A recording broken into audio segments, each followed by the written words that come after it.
我们提出意见之后，我们4个人被通气去行政院。有时候你的身体状况很好的时候，你还是要健康检查嘛。你就把经济发展的这个咨询当成一个健检。几年不吃不喝可以买到房子？我记得台北差不多是17、18年，所以我才说我刚刚讲说3个方向，一个是税，一个是金融面，还有一个就是租房。台湾买蛮多重要的武器，从美国买，这也算是保护费，不是吗？我觉得科技强比关税强要重要。大家好，我是王时琪，欢迎收看今天的《岂有此理》。今天我们节目也要展开知识性的对话。我邀请到的来宾，我告诉你，吓死你啊！中研院的院士，同时他也是行政院经济顾问小组里面的顾问之一。热烈欢迎朱敬一老师。主持人好，各位听众大家好，观众大家好。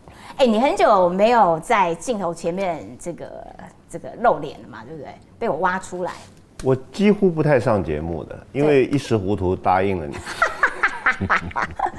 因为你最近呢有一件事情让大家就怎么会这样？因为行政院呢，他们就说卓荣泰院长要拼经济啦，然后就成立了一个经济小组。那这个经济小组很慎重哦。院长、副院长，哇，都是这个带头的啊，他们就邀请你担任顾问。其实它有2层，一层它的全名叫做经济发展委员会哦，所以它有一层是像院长啦、副院长啦、部会首长，那是委员，都是官员哦，委员都是部长级的。对，那我们是顾问，我们是没有决策权的顾问，所以我是去了以后才知道，所以他有一层是委员，有一层是顾问。然后所以你们开过顾问会议，然后顾问会议的意见其实会交到委员会里面去，对，形成政策，然后他们去执行这样子。他内部作业怎样，我真的也不晓得。可是因为你是本来就是经济方面的专家啦，然后可是你发了一个声明说。这个委员会里面可能组成，我们有4个人发个声明。对，4个。然后那名字看起来我都觉得很害怕呀，什么旅游景点呐、朱敬一，听到名字都要肃然起敬的那一种那所以作为顾问，然后发这个，你就直接跟他们讲，我跟你讲，我觉得你这个委员会里面可能要调整哦，这样不就好了？他那次的顾问会议是分3组。创新经济、均衡发展、包容成长。那我是包容成长组的召集人，那顾问了所以我们就在包容成长组开1天的会。那我并不知道别组讨论什么，讲什么我也不知道。然后到了下午，最后就是由各组报告，报告完院长就总结。所以在报告之前，我也不知道别组要讲什么。那礼貌上你也不好在院长总结之前，等一下，很奇怪啊，因为那个场合不对嘛，所以我们大概也没有机会，对别组，说不定人家也没有恶意，那我但是看起来不完整，所以我们就事后讨论以后，提出一些意见，这样子。可是因为现场真的没有机会，媒体用头版头还是反正就是用头题的那种大字写，就感觉好像有一点你们在这个不认同。不是，我就是没有机会嘛。我就是说他分3组，我们比如说别人也不知道我们这组讨论什么，我们也不知道别人讨论什么。最后3组分别报告，然后就院长总结，所以我们真的也没有机会。可是这3组不是理应该要融合才对啊？然后院长才能总结啊，然后人家自己走自己的，然后院长自己一个人在总结这议程也不是我规划的，我们是个体参与。它的流程有一些奇怪的地方啦，对不对？我们也不是说批评，因为这也不是开1次会嘛，所以以后还有机会，然后他还会把顾问的意见经过委员会嘛，所以我们有一些意见就等于是提醒给他们。知道，所以你观察到说他们的其他组有可能会让外界形成一个怎么很多大老板这样子的印象啊？不是大老板，大老板本身没什么不对啊，因为就是利于资方的，不是我们3组不是分别提出我们各组的报告吗？所以我就听到别组的报告嘛。那听到别组的报告，我就觉得，至少有一些我觉得需要斟酌嘛。但是我没有机会，那你在这边讲，哪一些啊？我真的也记不得了，就是因为他，你这是什么顾问？我们就听一次而已，就最后那10几分钟。但是啊，这些意见你不能说不对，因为从企业家的角度，他就是要替他的企业的利益争取嘛。是啦，所以这个它本身天经地义的事情。但是比如说你税啊，你说这个东西希望能够减税，那个东西希望能够减税。但是我们就经济的角度，从国家的角度，你就不能每个人都各自说减税啊。那大家都减谁缴税？最后税不够怎么办？所以你就希望有一个机制是怎么样把这个各方提出来意见能够有一个中整。那不能够说各自就照自己的利益讲。所以提出来这些看法之后，行政院有跟你联络吗？卓荣泰院长，我们提出意见之后，对，有我们4个人被通缉去行政院，通缉到案，就是再去沟通一下，然后跟你们说明就对了。我觉得这也是礼貌上应该的。他们如果有一些委员有意见，那最后就院长说来再聊聊到底讲些什么啊等等。因为那个文字不多，所以你也不见得完整。文字很多好不好？你脸书上写一大篇，现在的人都习惯字少。这么复杂的东西没有办法字少。但是反正通缉到案，然后你们跟院长做了沟通。那院长说什么嘛？说你们的建议我真的很重视，我会纳入委员会的这个层级里面做讨论。当然是这样讲了，不然会怎样？你们的意见我不重视吗？也对，礼貌他也对，很重要，我一定会的。好，那可是因为被这些部分的媒体做这种粗黑体制大标题，目的其实是做一些政治上面的这个效果啦。你会觉得这种状况其实不是你的初衷吗？是啊，我们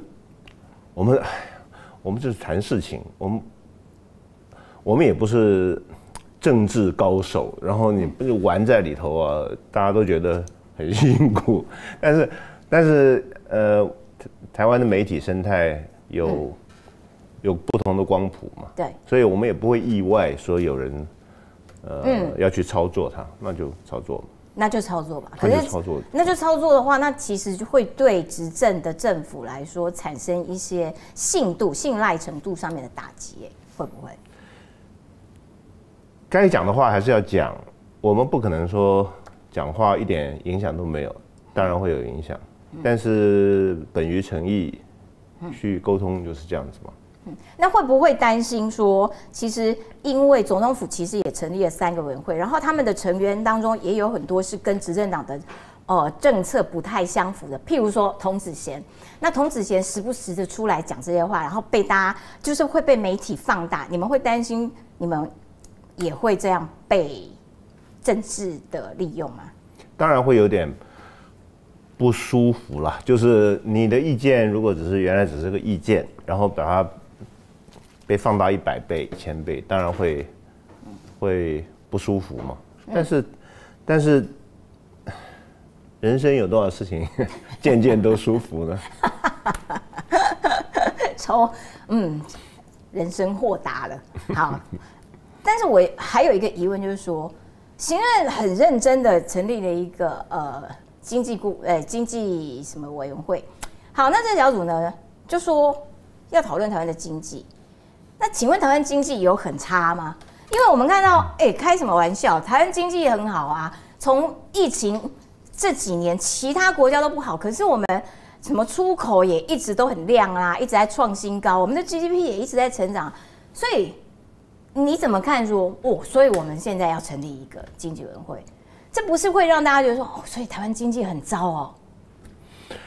也不完全是这样嘛，就是说，有时候你的身体状况很好的时候，你还是要健康检查嘛。并不是说生病了才开始健康检查。所以，你就把经济发展的这个咨询当成一个健检，就是经济健康的检查。就是。那台湾经济确实有它还算健康、正常的一面，但是我想你也会同意，有蛮多面向，房价啦，少子化啦，那长照的资金将来怎么来啦？那大家都讲创新经济，创新经济到底该怎么弄啊？通常创新经济就比较容易形成一将功成万骨枯，又会使得贫富不均拉大啦。所以这些东西要怎么处理，这是需要谈的，需要沟通的。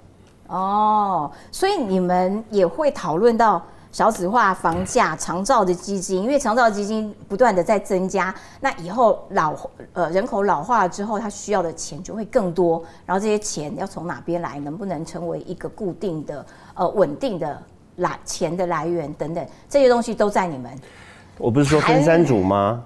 有一组是创新经济组。我的妈呀，那你们有创新经济组专门讲创新经济怎么弄嘛啊？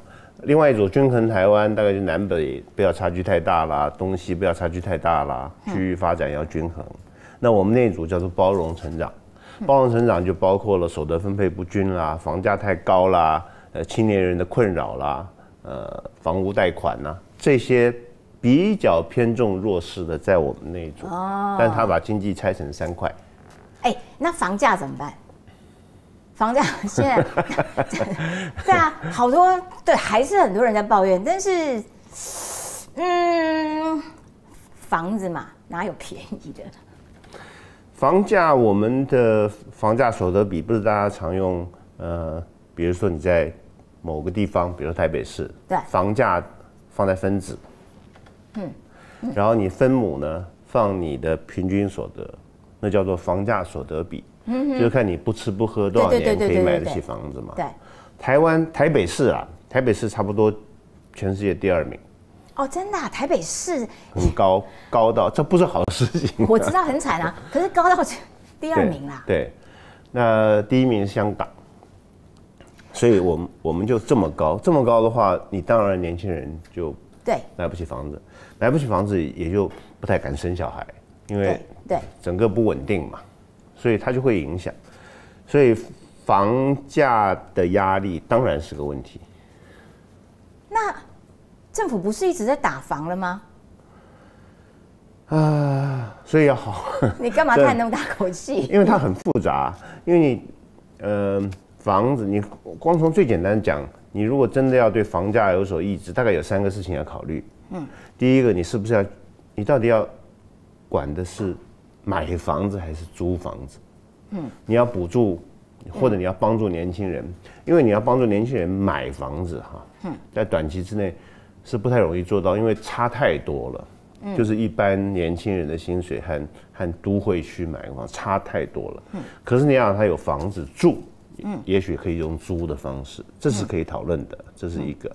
第二个就是中央银行常用的银行面。就是你如果买房子，给你几成贷款啦，不能够超过多少啦这一类的。第3个就是税，租税。我曾经有做一个数据，实行，你看哈，我们平常讲综合所得，对，综合所得就是薪资所得利息所得这些加起来大概有10种。那综合所得是常态性的课税，还有一种是偶发所得，就你买房子的土地增值所得，因为你10几年才会买卖一次房子，所以那叫做偶发所得。偶发所得是分离课税。通常我们把这2个所得是分开来的。那我最近有机会把这2个所得合起来，也就是说综合所得和土地买卖赚的钱的这种所得如果把它加起来放在分母，然后把土地增值所得放在分子。那越有钱的人，那个比越大。所以到了1/1000所有钱人那个比值快要到70%。也就是说，他们的所得有70%是来自于土地买卖所得。这你不觉得很可怕吗？所以我们应该要限制他们的就是我们应该要把他们的土地拿到的利益做？这是一个讨论的基础啊。你现在一定要把数字呈现出来给大家看，你才知道。我们讨论税啊，不能够说我觉得要降股利所得税，那80%是因为我的股利所得很多嘛，那你决定要降工资税，因为80%你的工资多嘛，不能这样讨论的嘛，你要把统计数据拿出来。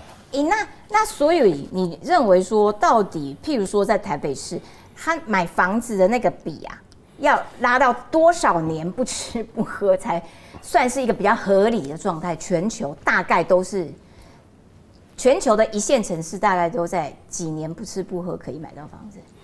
我记得台北市，真的，你现在考我数据，我是背不出来的。但是我记得台北差不多是17、18年。17、18年。对，那就非常非常高了。然后这些都有统计数据，那每一年都有。我记得那个资料库叫 Demographia，你去 Demographia 查，那你可以看到一般的和蔼一点的地方大概是怎样。17、18就变成说，那平均就平均台北市的居民的年所得再分母，平均台北的房价再分子，那你想，我们不是讲最低工资的，是平均所以平均台北也许一个人，60、70万总有吧，就是说，对，那60、70万如果乘上一年6、70万，乘上假设17倍，就是1000多万，这是台北的平均。那这样子是你不吃不喝你这样17年是真的很可怕的。那可是，在少子化，然后不是我前2天看到一个新闻说，特别是大安区啊，就是年轻人持有房子的比例，就是几乎全部都是来自于那个遗产赠与啊，就是对这个年头，所以年轻人还是会拥有房子的，你们总是会拥有的。那要他爸爸妈妈有利啊。爸爸妈妈有房子，总是会留给你们的。那万一爸爸妈妈本来就，比如说北漂的啦，他原来是在中南部没有什么。那这个问题，我们台湾有可能透过一些经济的手段来解决吗？这确实是全世界都会区都有的问题，这不只是台湾，所以有困难啦。所以我才说，我刚刚讲说3个方向，一个是税，一个是金融面，还有一个就是租房。对啊，所以才弄什么很多社会住宅这一类的，对。就解决了住的问题。对，这个是比较有可能的。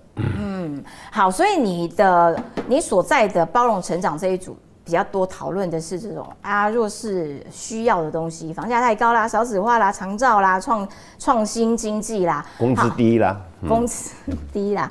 但工资其实每年都有在微幅的一点，那是最低工资。最低工资对，有在一点一点的调嘛？那这种最低工资的这样调，包括时薪这样子一点一滴的调，对于整体的这个薪资有带动的效果吧？一点点啦，因为那是最低嘛，它不是均衡工资的概念嘛。那可是公务员啊、军公教啊也都会调啊，所以这些都会迫使民间的这些最低工资的调整和军公教调薪是2回事。可是都调，我的意思说全部都往上调啊。它还有一些别的面向啊。那在场的我们的顾问会议就有些学者，就是比较熟悉劳工的，比如说一个公司的薪资结构的透明度，是不是要透明？那有的国家是可以做得到的。那第二个就是说，有的国家它有那个公司 CEO 的薪水和那个公司平均薪水的比，它有的国家是甚至是有立法公布、立法限制的，对，就是那个最高薪资和平均落差不能太，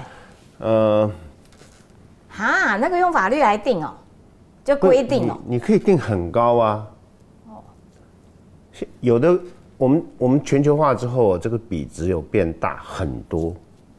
那比如说某公司如果平均薪资是100万一年，假设啊，那1000万1亿，就100倍的话，CEO 的薪水可以到1亿。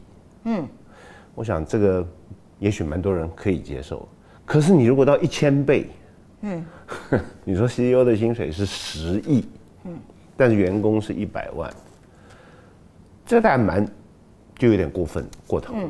所以如果你把那个薪资所得比 CEO 和那个平均把它定500、1000，我觉得社会接受度是高的。那你定得太低，那当然就会有反弹。那台湾会需要定这种东西吗？我不知道，所有的东西啊，并不是我们政策或者说顾问或者经济学家说怎么样，这要社会沟通啊。对啦，有的像是欧美国家，它对于劳工权益还有一种保障，就是在董事会里面设劳工董事。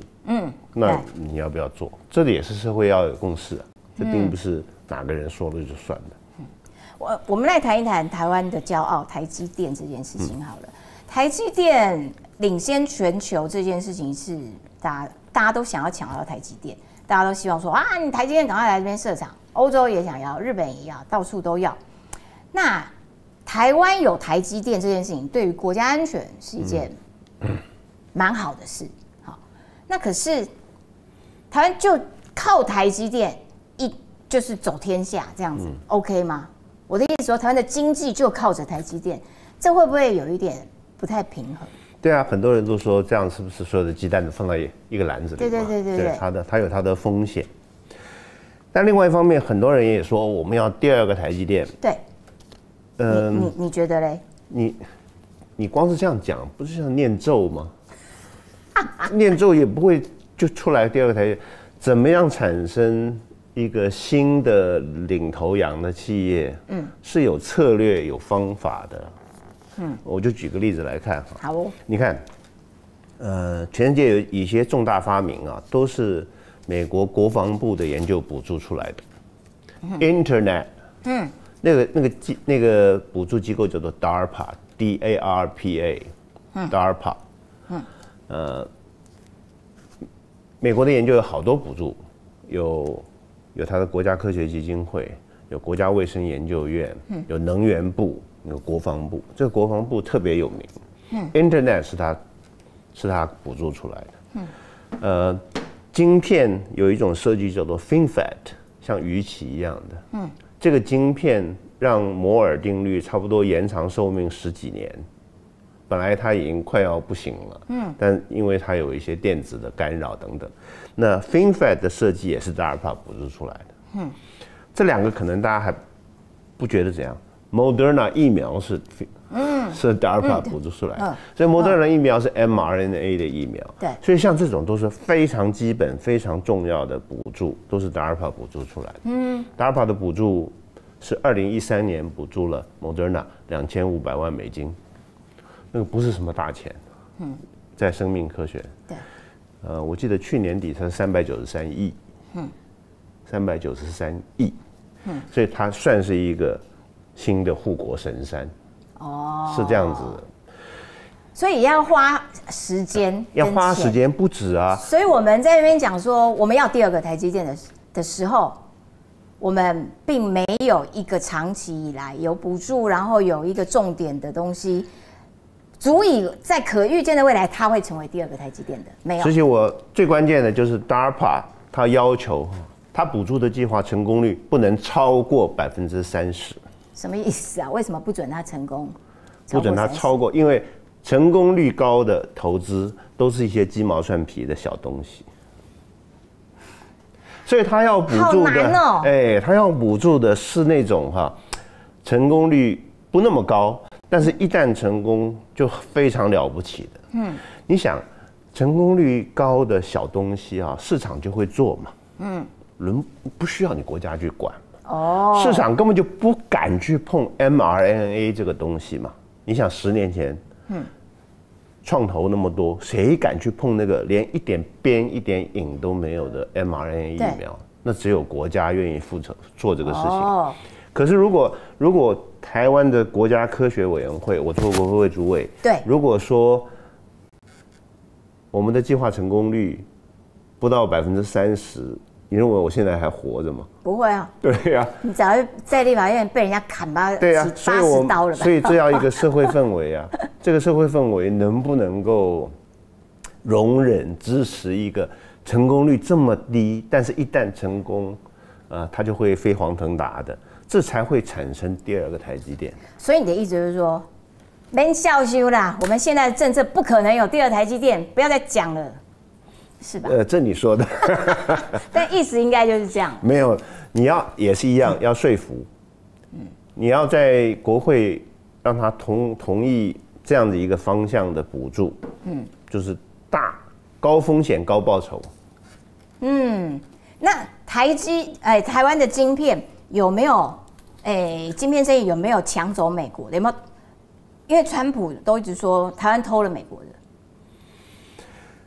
的。凡是要竞选的人，他们讲的话你不要全部都信。那可是他讲这种话就很那个啊，就是让大家觉得哟，干不，他这样有票嘛？哦，所以凡是选举的时候讲的话，我们都用包容的心情去看啊。包容的心。好，所以台湾没有偷走美国的晶片，那他还要台湾付保护费。好啦，你怎么样看？你觉得他有没有可能在即将来到的美国大选当中胜出？我不是预言家，我只能看民调啊。民调看起来，因为民调两个人啊一直在那边纠缠啊。但摇摆州好像他领先嘛。摇摆州，宾州的这个摇摆州，两个人互有，就一下你一下我，很可怕啊。对，但是7个摇摆州他好像领先的居多，对，所以对，所以他的几率有可能比较大。那所以他讲的这些话，你作为台湾人应不应该要担心说，完了，川普当选之后我们要付保护费了？他不只对台湾这样讲，他原来他也对韩国这样讲，他对 NATO 也这样讲啊。北大西洋公约组织，他不是说也是说你们付的钱不够吗？所以这是他的他的基调。所以其实选举的时候他讲的这些话，我们大家不用太紧张担忧。从某种意义上来看呢，如果他，我想是选民想听他才会这样讲。选民觉得确实美国人在外面做警察做那么久，然后你都不付费，所以欧洲的选民当然不高兴，但美国选民觉得有道理，他就会在政见上在选举的时候这样讲。那另外一个角度，台湾买蛮多重要的武器从美国买，那这也算是保护费，不是吗？对啊，我们有付钱呢。对，我们是有花相当多的钱去买这些军备嘛。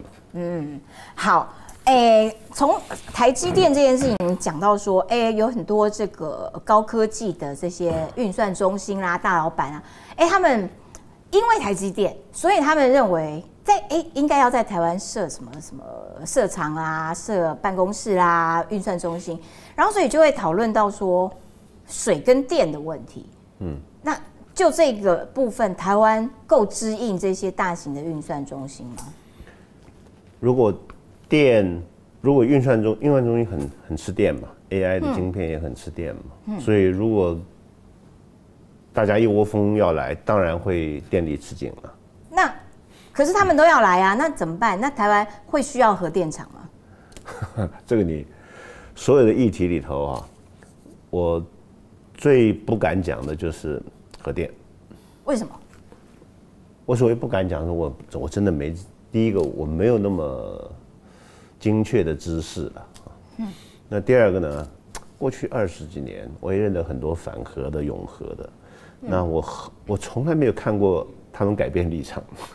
真的啊？所以反对的没有到支持的，支持的没有到反对的，就两边就是持续的。有一些议题就是这样子啊，就像这个美国不是也有人主张堕胎合法，有人主张堕胎非法，他们也很少改变立场的。是凡是跟那个宗教有关的，就很少改变立场。那核电这边每个人的想法几乎快要到宗教级，他就比较不会改变立场。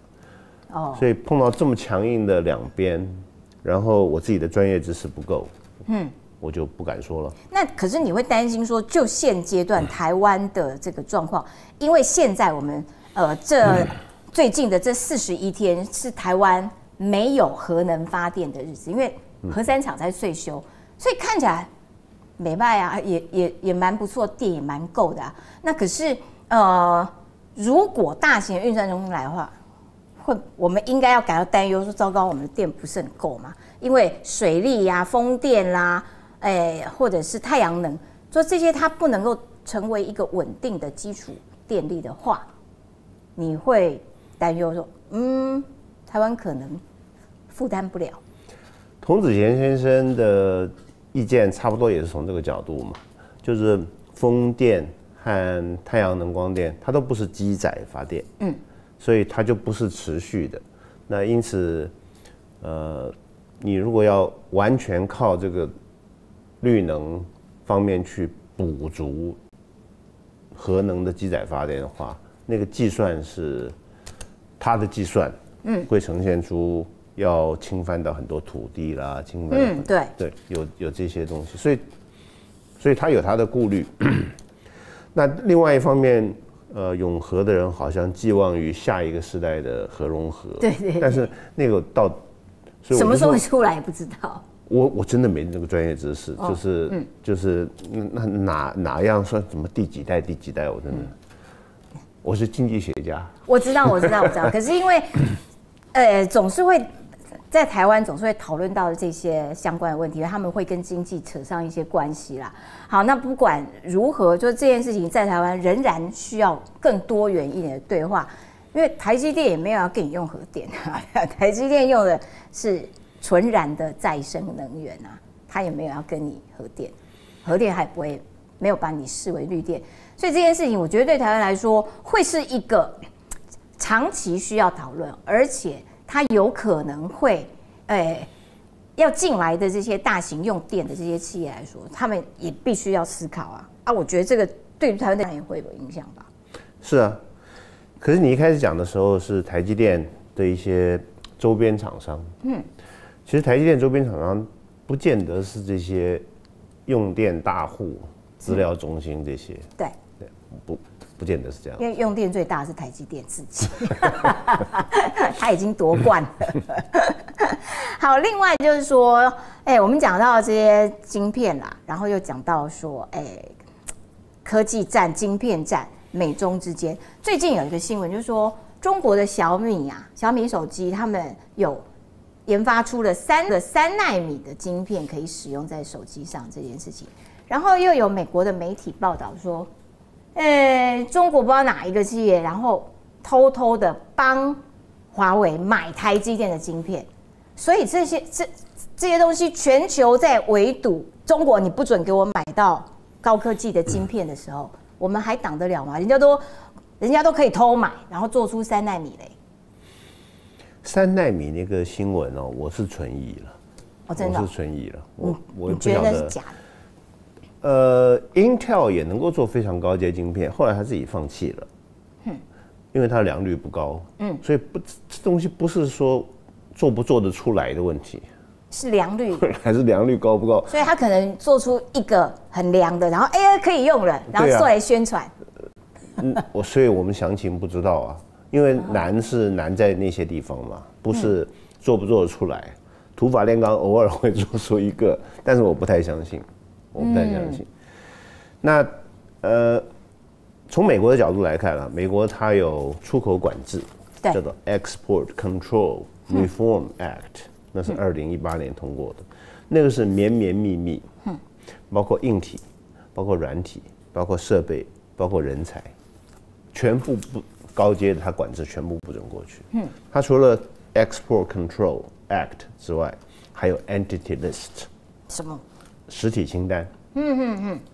实体清单是对人的，或者对法人、对机构的。那 Export Control 是对东西的。这两个东西交织起来之后，美国对于中国的高阶科技产品，不只是晶片，管的是非常非常严的。但是你不可能没有漏洞啊，天底下没有一个管制说是滴水不漏，一定会漏嘛。那漏就抓到就堵住，你就是这样子。但是也并不表示说有一个漏洞就表示失败，因为你就进去一批你就没有了，因为你自己做不出来啊。你就买了1万个晶片，然后用完就没有了，就做不出来啊。所以它还是成功。然后第二个呢，它就是你看出口管制有2个目的，最凶的目的就是阻绝，就我就让你中国无论如何自己产业好买，就是拿不到。第二个呢是延后。好吧，你要做晶片你就做吧。你就比我落后了5年呢。对。那他就成功了，他的目的就是这个啊。那所以这样子的美国这样子的政策，然后美中这样子的格局，短期之内不会有太大改变，尽管他们要大选。即使大选完了也不会有改变，关键就是说，很多的高科技产品是军民共用的。对。所以一个晶片好坏啊，会决定那个飞弹会击中目标，还是会被拦截打下来。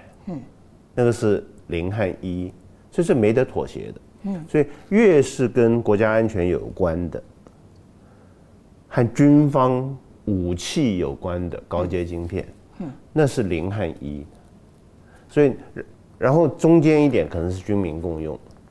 所以跟军方国安全有关的东西，它是绝对会禁止的。那这个态度跟哪个党选赢没有关系。所以不管美选的结果如何，这样子的方式，使得中国会持续的落后。那我们是领先多少年啊？就台湾、美国，我们在晶片这个领域上面，我们是领先。我看资料大概4-5年吧。4-5年，那4-5年。中国没有办法，不知道啊。那他们说不定出来一个爱因斯坦呢，我不知道啊。这个天底下没有人能够斩钉截铁的讲，但是大趋势大概是这样子。OK。出口管制只有领先一方才能够做的，这跟关税不一样。关税我克你，你克我，你可以报复我。对。出口管制，假设我是领先一方，你怎么报复我？你是落后一方，你怎么报复？所以美国就赢定了，他就吃定了。中国也没辙。有没有辙？就是当然了，有人就是说，美国出口管制就逼着中国发展他自己的系统。对，这是一种说法。但是至少在资通讯这边是困难的。这跟当年人造卫星不一样。跟人造卫星。当时，因为当年也有个人叫钱学森，他是飞弹专家。后来美国在 McCarthy 的事件的时候，就把他驱逐出境，他就回中国，所以中国的导弹系统是他一个人弄出来的。所以确实，你现代版爱因斯坦没有了，但是火箭系统和晶片。真的是不一样。对，晶片的精细度可能比那个火箭要多得多。所以基本上中国在短时间之内还是没有办法可以补到这一块这些年的差距。你刚刚讲到说，这个跟关税不一样。你讲到关税，我就想到，中国时不时就在拿我们的关税在那边做文章。然后时不时的就把我们的一些产品列入他们的这个黑名单你这个不准进来等等的。那台湾台湾都会有一些反应是说，那我们要状告 WTO 这我们去告状有效WTO 可以怎样？他们会去叫中国说，你这个不可以这样搞，会吗 ？WTO 原来有这个机制，它叫做 dispute settlement。就是争端解决，就算是一个司法系统了。WTO 等于有一个司法系统，但是它现在瘫痪掉了。因为它司法系统有初审和上诉，差不多是这样子。那上诉法院的法官现在人数不足，为什么人数不足呢？因为美国凡是要提名新法官，美国就杯葛。哇塞！所以美国差不多是刻意的让它瘫痪掉。啊？为什么要这样搞？因为 WTO 的法规哈，差不多是需要共识决。你要修法的话，所以美国，比如说美国在2016年就指控老共，说你啊封锁你的网络，是不公平贸易。为什么呢？因为我美国没有封锁网络，所以我3.5亿人都可以上网买淘宝。那你中国封锁网络，所以你14亿人都没有办法连到我美国买我美国的东西，那不公平，只能我买你，你不能买我，当然不公平啦。所以，可是这个 WTO 目前没有这个法规，那你要修这个法呢，中国就会被革，因为你要共识决。所以你既然不合时宜的东西，通通改不了。所以它就变成说争端解决机制根本就晾在那边，它无法有效的运作。那所以老共一天到晚禁止我们的农产品啦，然后就说啊，你们这个本来在什么什么 ECFA 里面的这些，我没有了，关税我要，反正他就片面改变这些游戏规则啊，这些我们去告状也没有用。至少在目前是告不出什么东西来的。那所以老共可以对我们下手的地方还蛮多的喽。整体来讲哈，我不会很赞成去发展亚太什么什么中心这种方向。这个亚太什么什么中心啊，绝大部分跟服务业有关系。凡是跟服务业有关的东西啊，如果你在两岸是麻吉的时候，还比较可能。如果两岸关系是比较紧张的、对立的，他经常想下手戳你的，那你想嘛，服务业大部分是跟社会、语言、文化背景有关系的嘛。那所以大部分的市场是在中国嘛，对，就华人的语言基础的，是吧？那你怎么去发展一个中心？你不要看他脸色的，你大概都要看脸色。那你如果两岸关系是麻吉，就无所谓看脸色问题。如果两岸关系是比较严肃的、紧张的，那就看脸色问题。这个情况之下，你要发展什么什么中心，只要是跟服务业有关，就很困难。所以你刚刚说对岸能够对台湾下手的东西很多，尤其容易对跟服务业有关的。你看，好的。我想问说，你也曾经驻 WTO 代表过，那当时碰到老共在搞我们的时候，有没有什么比较惊悚或者比较扯一点的例子？他们是怎么搞我们的，在外交上面或在经贸上？很多啊，比如说讲几个故事来听啊。他要改我们，简单的说，他要改我的学历了。我说我的学历，他要改你学历什么鬼啊？他说你不能是国立台湾大学毕业因为你不是国立，你不能是国立台湾大，他还要改我的履历。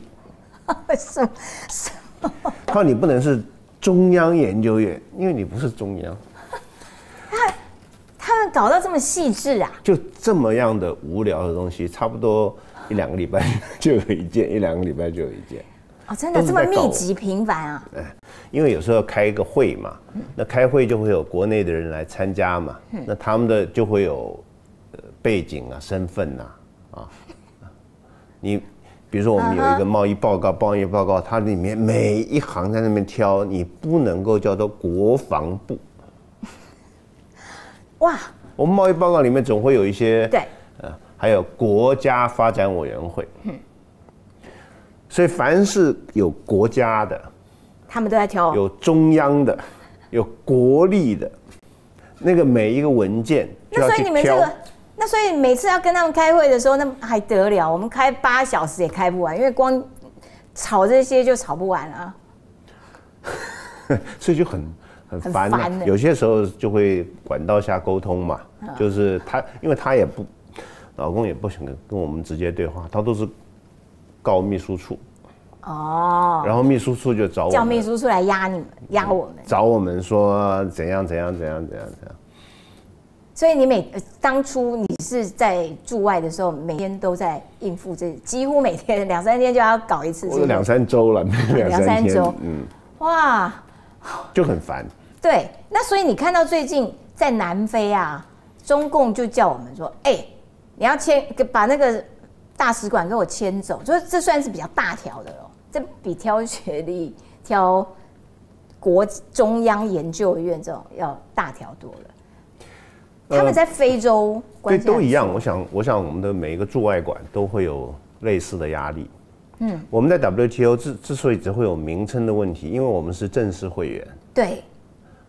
我们的名称叫做台澎金马独立关税区 ，TPKM 什么。对，所以他不能够弄你那个，他不能让我迁走，因为你是正式会员。对，他只能挑那些名称，他就不希望你在任何地方呈现你的主权。那所以那不是就还好 ？WTO 的时候我们给他先加入，否则接下来这些他们每一个都想要伸手阻挡台湾。然后这2天的媒体又提到说 ，CPTPP 是台湾最近是台湾能不能够加入的一个关键，你怎么看呢？ CPTPP 也是要共视觉，所以可是老共也不是啊，对不对？老共现在还不是里面，老共不是会员，但是你觉得老共能不能有铁杆兄弟在里面捣蛋呢？他只要里面有一个成员，他能够说服他捣蛋，台湾对，那就是困难，对，尤其是美国不在里头，美国在里头，他还有，可日本在里面啊，日本一个是国际帮派，一个是地区帮派。美国比较是国际上面的帮派，国际帮派；日本比较是地区帮派，亚太地区的帮派。所以那个帮助恐怕，所以你对这件事情乐观吗？就是还是不太乐观。CPTPP 台湾，我自己的判断是不容易了，不容易了，还是不容易。对，不过 CPTPP 所有的 FTA 就算是一个 FTA，都是一种关税墙。就说我们形成一个小圈圈，对，我们彼此呢关税很低，对，那我们跟外面关税很高，对，就是这个意思。对，我觉得最近几年看起来，我觉得科技墙比关税墙要重要。真的。所以我刚刚说美国人在建立科技墙，晶片就是很好的例子嘛。然后它不只是晶片，高科技的很多东西，它都要建立科技墙。然后它还要进 TikTok，就是我们这边的抖音嘛。对 ，TikTok 它要进，那是什么？那是一个软体墙，因为那是一个软体。然后它也要有人主张说要禁止中国制造的 GPS 在美国的马路上跑，因为 GPS 也会收集资料，对，那个算是 data 的墙，所以那个科技墙啊，它包括硬体，包括软体，包括 data， 包括资料，那这个墙如果慢慢变厚实的话，那它也会造成贸易的影响。你就像晶片，它就变成你自己墙里面怎么贸易，跟外面怎么贸易是2回事情。所以其实台湾的晶片强这件事情，晶片很强的这件事情，其实就占了一个有利的位置，在科技强的形成上是有利的，对。所以我们在科技强，美国主导的科技强当中，其实有没有关税强这件事情，反倒没有重要成这样，因为我们有一个科技的墙。差不多是这个意思。对，它那个科技墙正在形成中，还没有完成。对，因为它有很多层嘛。很多层，对，最后会怎样？要看法院判决，看美国法院的判决。所以我们的确可以靠着台积电，走路有风，并且安全啦，然后等等都保持一个优势，国际优势状态。美国人要去考虑进 TikTok，或者是不准你 GPS 收集资料，主要就是因为害怕大数据落入共产党国家手里头嘛。那可是你再仔细想想啊，这个收集大数据，TikTok 只是收集一种嘛，我只是收集你看影片的偏好等等。对。那还有一个大数据叫做阿里巴巴，它收集你所有的购买资料。那为什么要去进那个 GPS？ 因为它收集你的足迹啊。对。你的足迹也是大数据啊。对。可是当你要进这个 GPS 的时候，你大概就要禁掉 Volvo 的汽车，因为凡是中国生产的汽车，因为中国买了 Volvo，那凡是生产的汽车上面 building 的 GPS 都是中国的 GPS，所以当你要建 data 强的时候，你不小心就会碰到实体商品的贸易。哇，处处都地雷耶！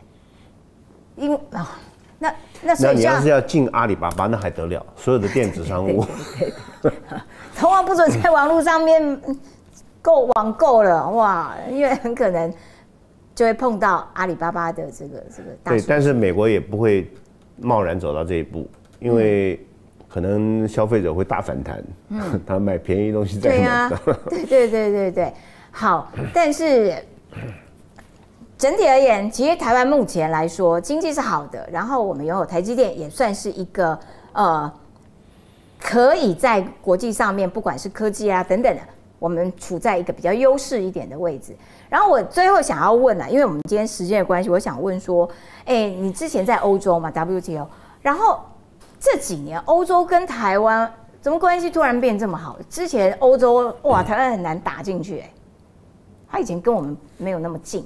那么亲密，我们跟台湾特别好的几个国家，有很多是中欧国家，立陶宛啊，对，等等，捷克啦等等，那这些中欧国家都有一个共同历史，当年都被苏联欺负过，对，所以我自己的感觉是这些被压迫过的国家它比较对台湾的处境会有同理心、将心比心。对，我在欧洲经常到不同国家，就会问他们说：“你们国家人民一般而言呢，最讨厌的是哪一个国家？”